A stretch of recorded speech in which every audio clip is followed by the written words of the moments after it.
అన్ని కాంపిటేటివ్ ఎగ్జామ్స్కి ఉపయోగపడే ఈ క్వశ్చన్ని ఎలా సాల్వ్ చేయాలో చూద్దాం.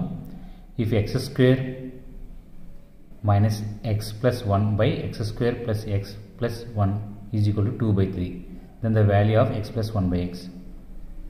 చూడండి, దీన్ని న్యూమరేటర్ని డినామినేటర్ని ఎక్స్తో డివిజన్ చేద్దాం.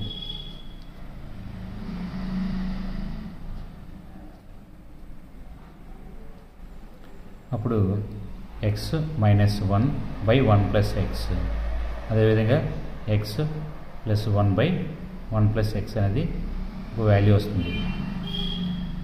మనం x plus 1 by x minus 1, x plus 1 by X plus 1 అనేది వస్తుంది 2/3. ఇక్కడ ఎక్స్ ప్లస్ 1 బై ఎక్స్ని మనం ఎక్స్ ప్లస్ 1 బై ఎక్స్ని కే అనుకుందాం. అంటే k minus 1 by k plus 1 that is equal to 2/3.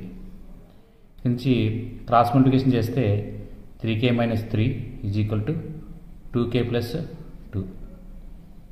3k minus 2k is equal to 3 plus 2 అంటే k is equal to 5 అనేది వస్తుంది. k అంటే మనం ఏమనుకున్నాం, x plus 1 by x is equal to k అనుకున్నాం కదా, అంటే 5. అంటే x plus 1 by x is equal to 5 అనేది మనకు ఆన్సర్. మనం అడిగింది ప్రాబ్లంలో x plus 1 by x value అడిగాడు. X plus 1 by x is equal to 5 అంటే ఆన్సర్ 5.